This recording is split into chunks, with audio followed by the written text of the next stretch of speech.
হাদিসের মধ্যে আসছে আল্লাহ রাসূল সাল্লাল্লাহু আলাইহি ওয়াসাল্লাম মিরাজের রজনীতে এমন একদল লোকের পাশ দিয়ে অতিক্রম করলেন। হাদিসের মধ্যে আছে আল্লাহ রাসূল সাল্লাল্লাহু আলাইহি ওয়াসাল্লাম দেখতেছেন যে একদল লোককে দুই গাল চিরা হচ্ছে, চিরতেছে। জাহান্নামের যে সমস্ত ফেরেশতারা রয়েছে তারা দুই গাল চিরতেছে, একবার ডান গাল তো আরেকবার বাম গাল লোহার তরবারি দিয়ে চিরতেছে।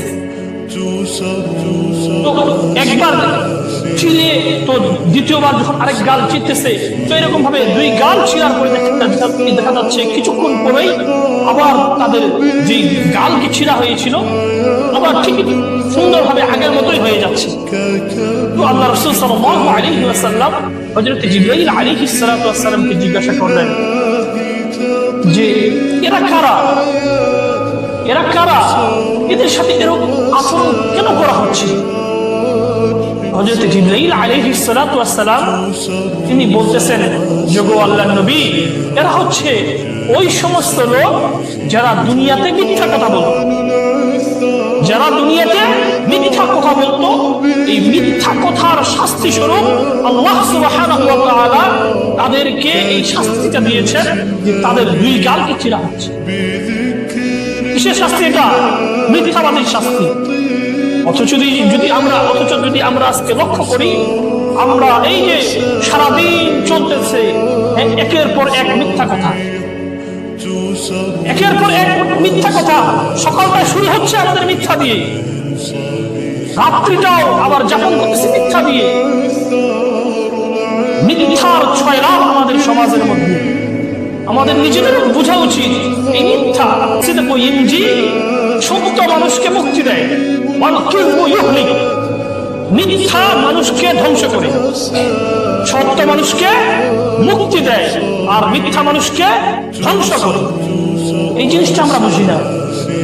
একটা মানুষ একটা মিথ্যাকে ঢাকতে গিয়ে হাজারো সত্যকে মিথ্যা পরিণত করে, একটা মিথ্যা কথাকে ঢাকতে গিয়ে হাজারো সত্যকে সেটা কি মিথ্যায় পরিণত করে। এই জন্য প্রিয় উপস্থিতি, এটা আমাদের বোঝা দরকার। আমরা অনেকেরও এমন অভ্যাস রয়েছে আমাদের সমাজের মধ্যে, সারাদিন চলে যায় হাজারো কথাবার্তা বলে, হাজারো মানুষের সাথে উঠা বসা করে, তো বেশিরভাগ কথাবার্তাই সে মিথ্যা কথাবার্তা বলে। মানে মিথ্যাতেই সে কি হয়ে গেছে? পরিণত হয়ে গেছে। মিথ্যাবাদীর রূপেই সে কি পরিণত হয়ে গেছে। জন্য প্রিয় উপস্থিতি, এটা আমাদের বোঝা দরকার। এই মিথ্যা মানুষকে কখনো মুক্তি দেয় না, কখনো মুক্তি দিবে না। এই মিথ্যা কখনো মুক্তি দিবে না। সত্যই মানুষকে মুক্তি দেয়। সত্য বলবেন, আপনি সাময়িক সময়ের জন্য আপনার কষ্ট হবে, আপনি কষ্ট পাবেন, বিভিন্ন মুসিবতের মধ্যে পড়বেন, কিন্তু এর ফলাফল আপনি পাবেন, নাজাত পাবেন, আপনি সম্মান পাবেন, আপনি ইজ্জত পাবেন। কিন্তু মিথ্যা বলেন, মিথ্যার কারণে আপনাকে জায়গায় জায়গায় বেইজ্জতি হতে হবে, জায়গায় জায়গায় আপনাকে নিজের সম্মান ধূলিসাৎ হয়ে যাবে। জন্য প্রিয় উপস্থিতি, এটা আমাদের বোঝা দরকার। এই মিথ্যার শাস্তি স্বরূপ আল্লাহ রাসূল সাল্লাল্লাহু আলাইহি ওয়াসাল্লাম মিরাজে যে ঘটনা দেখে আসছেন, আমাদের উম্মতকে জানিয়ে দিয়েছেন যে যারা মিথ্যাবাদী তাদের দুই গালকে ফেরেশতারা লোহার হাতিয়ার দিয়ে ছিঁড়তেছে। সহ্য করার ক্ষমতা আছে? এই সহ্য করার ক্ষমতা আছে আমাদের কারো?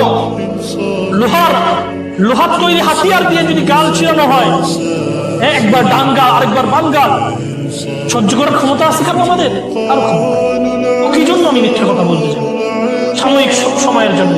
এই জন্য প্রিয় উপস্থিতি, আমাদের বোঝা দরকার, সত্য সর্বদা কি বলবো? সত্য কথা বলবো, সর্বদা সত্যের মতো চলবো।